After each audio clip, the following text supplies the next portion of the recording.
بے شک اخلاق کی خوبصورتی دلوں کو فتح کر لیتی ہے۔ سورج اور والد کی گرمی کو برداشت کرنا سیکھ لو۔ جب یہ ڈوب جاتے ہیں تو ہر طرف اندھیرا ہی ہو جاتا ہے۔ منزلوں کو خبر ہی نہیں کہ سفر نے کتنا کچھ چھین لیا ہم سے۔ ہمیشہ اللہ تعالیٰ کے شکر گزار بن کر رہو۔ اگر ایک نگاہ تمہیں حقارت سے دیکھیں تو مت بھولو 100 نگاہیں تم پر رشک کرتی ہیں۔ ہر حکم خدا کہتا ہے اس میں ہے۔ مکمل قرآن پاک کو بس پڑھیں محمد صلی اللہ علیہ وسلم کی نظروں سے۔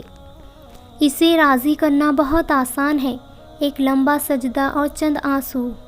نماز مٹی کے انسان کو سونا بنا دیتی ہے۔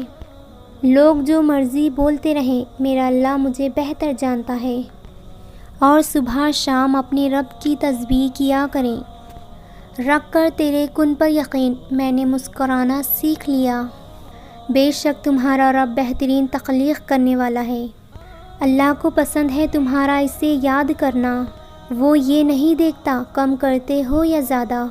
وہ صرف عبادتوں والوں کا ہی نہیں، ندامتوں والوں کا بھی رب ہے۔ وہ آزماتا بھی ہے اور نوازتا بھی ہے۔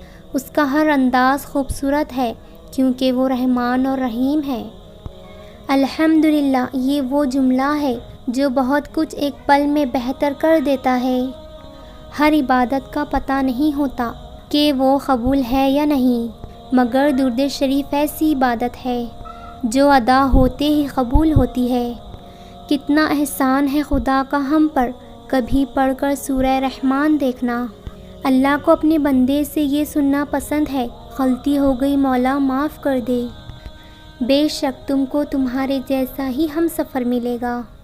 اللہ تمہیں اس سے بہترین دے گا جو تم سے لے لیا گیا ہے۔ میں خوش ہوں اس پر جو میرے رب کی رضا ہے۔ میرے اللہ ہر اس دل پر رحم کر جس کا حال تیرے سوا کوئی نہیں جانتا۔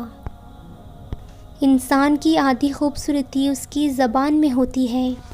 وہ جو خدا ہے نا وہ سب سنبھال لے گا۔